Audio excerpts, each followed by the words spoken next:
In the world of global construction, delays are not the exception. They are almost the rule. And when a major project falls behind schedule, the question that follows is always the same. Who is responsible and who pays for the lost time? Today, we take a deep dive into delay and claims management under FIDIC contracts. We will walk through the decision path for an extension of time claim. We will untangle the difficult problem of concurrent delay. And we will compare the main delay analysis methods used by professionals worldwide. This is built for engineers, contract managers, and project professionals who want to sharpen their claims practice. Let's begin with the foundation. FIDIC, the International Federation of Consulting Engineers, is the most authoritative non-governmental body in construction. Its standard contract conditions are known for fairness, balance, and rigor. Across the industry, they are treated as the common language and the gold standard for international contracting. FIDIC publishes several standard forms, each color coded for its purpose. The Red Book covers traditional civil engineering under the classic design, bid, build model. It is the most widely used template of them all. The Yellow Book applies to plant and design build projects, where design and construction are combined.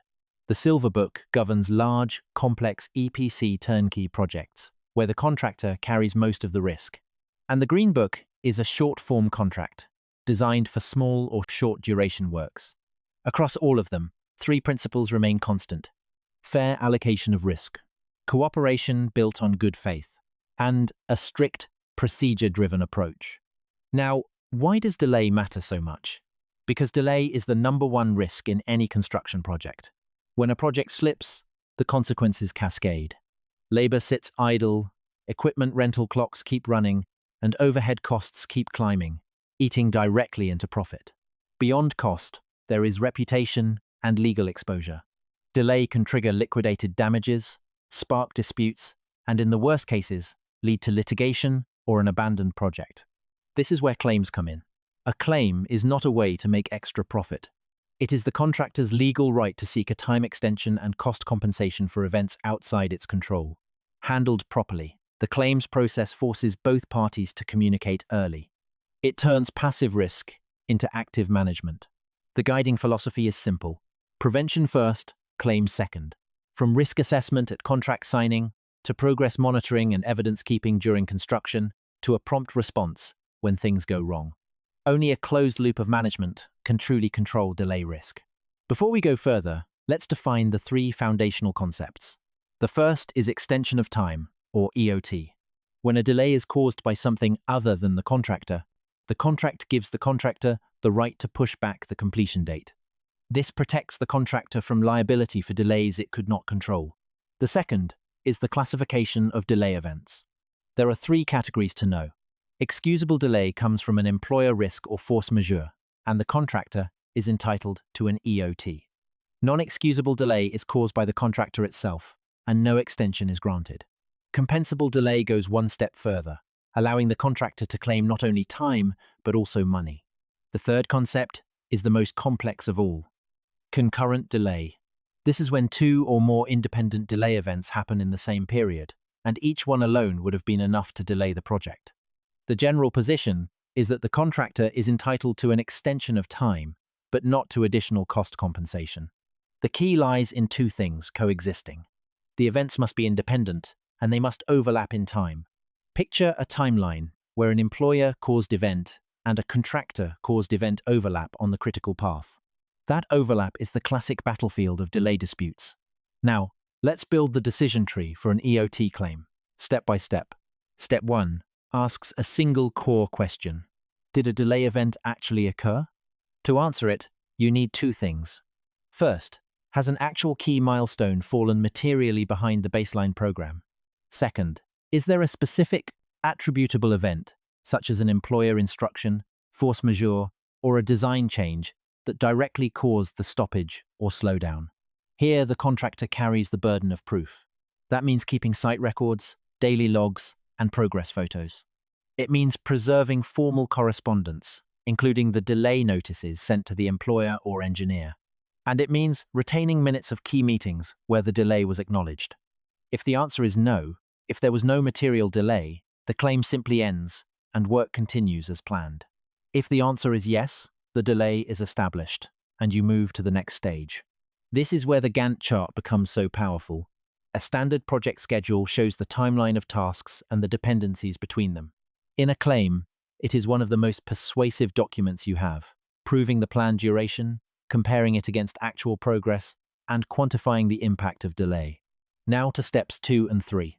Step 2 tests whether the delay is excusable. Working from the contract, you examine whether the cause falls under an employer risk, force majeure, or another excusable category. Late site handover or delayed delivery of design drawings would qualify. If the delay is not excusable, the claim ends here. There is no right to a time extension. If it is excusable, you move on. Step 3 is the critical path impact analysis. Using the critical path method, you ask whether the delay actually extended the total project duration, or did it merely consume float on a non-critical path. If the delay was absorbed by float, no claim succeeds. But if it truly extended the completion date, the conclusion is clear. The contractor is legally entitled to an extension of time.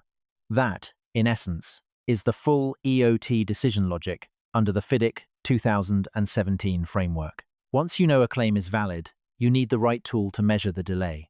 There are 4 main methods, and each fits a different situation. The first is impacted as planned, a forward-looking, prospective method. Its logic is to layer the delay event onto the original baseline program and simulate the knock-on effect. Think of it like marking roadworks on your navigation map, then rerouting to see how much time you lose. Its strength is speed and clarity, making it easy to demonstrate a single or multiple delay events. Its weakness is that it is idealized, ignoring real-world factors like resource conflicts and weather. It works best for quick assessment when a delay first occurs. The second is collapsed as built, a backward-looking, retrospective method. Here, you start from the actual completion date and work in reverse, removing the excusable delays to see whether the project could have finished on the original schedule. It is like fast-forwarding through the commercials on a recording to check what the real running time would be. Because it is based on actual, objective records, its results are hard to dispute. But it is data-heavy and time-consuming, and it struggles to explain concurrent delay clearly. It suits post-completion dispute resolution and final responsibility findings. The third is time impact analysis, a dynamic method.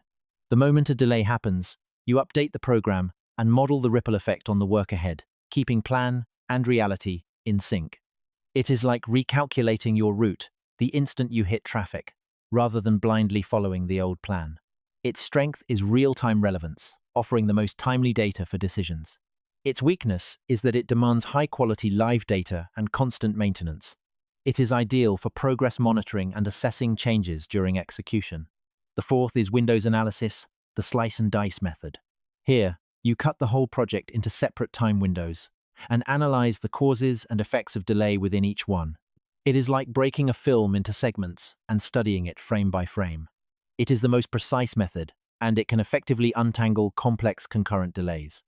But it is extremely complex and time-consuming, with very high demands on data completeness. It is reserved for deep dispute resolution and critical path reviews on large, complex projects. Choosing the right method depends on the project stage, the data you hold, and the nature of the disruption. Now let's turn to strategy, starting with the contractor. The guiding idea is to manage proactively and stay evidence-based. First, study the contract and identify risks early, understanding the legal and commercial exposure from day one. Second, build a full process record system. Record something every single day and leave a trace on every event, keeping site logs, correspondence, and images to form a solid chain of evidence. Third, submit claim notices within the time limits. Follow the contractual deadlines strictly, so a procedural flaw never costs you your rights. Fourth, match the delay analysis method to the situation, choosing between impacted analysis and time impact analysis to keep the calculation objective and precise. And fifth, maintain constructive communication. Treat a claim as a route to resolving disputes, not a confrontation, and seek a fact-based, win-win outcome. Detailed site records remain the true cornerstone of a successful claim. The employer also has a strategy focused on risk, control, and fairness. First, meet contractual obligations clearly to avoid claims triggered by the employer's own default. Second, Build an efficient approval and decision mechanism, responding to the contractor within set time limits, so that indecision never causes delay. Third, review claim, reports professionally, testing the facts, the contract terms, and the calculation logic. Fourth, bring in expert consultants for complex technical, legal, or cost claims, adding neutral authority.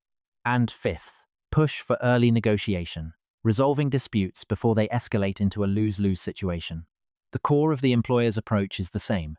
Turn claims management into an opportunity to improve the project and pursue mutual benefit. So let's bring it all together. Successful management of delay and claims rests on 5 pillars. Understanding the contract is the foundation, grasping how risk is shared to build a firm legal basis. Detailed records are the evidence, forming a closed-loop archive of minutes, instructions, and site data. Scientific analysis defines the impact, using tools like the critical path method to quantify delay objectively. Efficient communication resolves disputes, diffusing disagreements before they grow. And professional involvement provides the safeguard, bringing in engineering and legal expertise for complex cases. The final goal is never one side beating the other. It is a genuine win-win for employer and contractor alike. Through systematic control of delay and claims, you remove hostility, deliver the project on time, and balance the employer's investment returns with the contractor's fair reward. That is how you protect not just a single project, but the health of the entire industry. Thank you for watching.